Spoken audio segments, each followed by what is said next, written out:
최근 입국한 북한 이탈 주민들의 일반적 특성입니다. 이분들은 생존을 위한 탈북보다는 웰빙 탈북으로서 보다 나은 삶을 위한 이주로서의 남한을 택했습니다.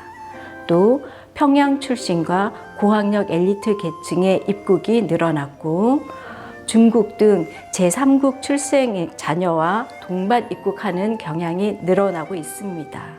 또 남성보다 여성이 훨씬 7.5대 2.5 정도 여성이 많으며 단신 입국하는 청소년이 늘고 있습니다. 90년대 중후반 고난의 행군 시기를 거치며 북한의 일반 중고등학교, 초급 중학교 3년, 고급 중학교 3년 과정의 교육 과정이 사실상 붕괴되었습니다.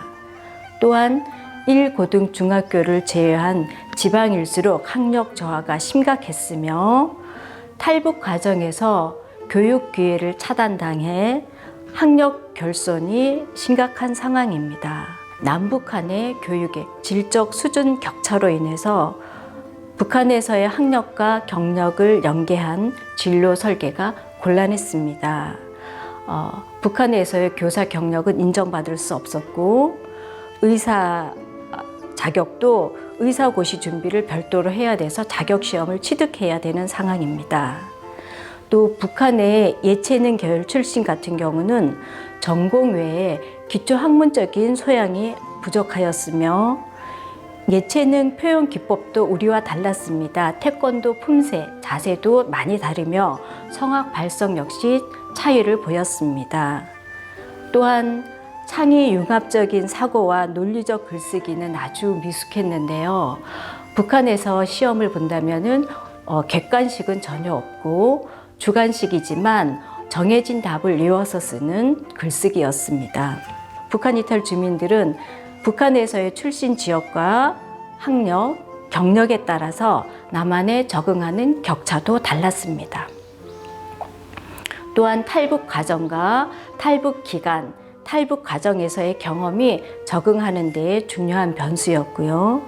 이분들은 몸은 대한민국에 있지만 심리 정서적인 고향은 여전히 북한에 있었습니다. 또 재북 과정, 탈북 과정에서의 어떤 상처로 인한 트라우마가 있었고 따라서 이분들은 자기 자신을 방어하기 위한 기제도 강했습니다. 북한 이탈 주민의 남한 적응 단계를 보면은 4단계로 볼 수 있습니다. 첫 번째, 한국 사회에 처음 와서 접하는 문화적인 충격과 정체성 혼란 단계. 두 번째, 북한을 부정하고 남한을 긍정하는 단계. 세 번째, 남한에 대해서 회의감을 느끼고 북한에 대해서 향수를 느끼고 마지막으로 이제 남북한을 균형적으로 볼 수 있게 되고 다음은 한국 사회에 적극적으로 참여할 수 있는 기회를 갖게 됩니다. 출발점이 다른 북한 이탈 주민은 한국 사람들에 비해서 상대적인 박탈감을 갖게 되겠지요. 한국에서 경제적, 사회적 기대와는 달리 경제적인 약자가 되고 사회적 주변인의 위치에 있습니다. 남한 내 사회적 지지층이 제한적이라서 심리적인 고립감을 가질 수가 있고요. 또한 북한의 폐쇄적 사회 구조와는 다른 새로운 사회에 도전하는 불안감과 좌절을 경험하기도 합니다. 북한 이탈 주민들 같은 경우는 직설적인 표현으로 인해서 한국 사람들에게 먼저 부정적인 인식을 줄 우려가 있고 따라서 한국 사람들은 북한 이탈 주민에 대해서 편견과 선입견을 가지고 있는 분들도 많습니다. 우리는 북한 이탈 주민에 대해서 이중적 시선을 가지고 있습니다. 이분들이 잠재적 적대자이면서도 또한 사회 부조의 대상자라고 생각합니다.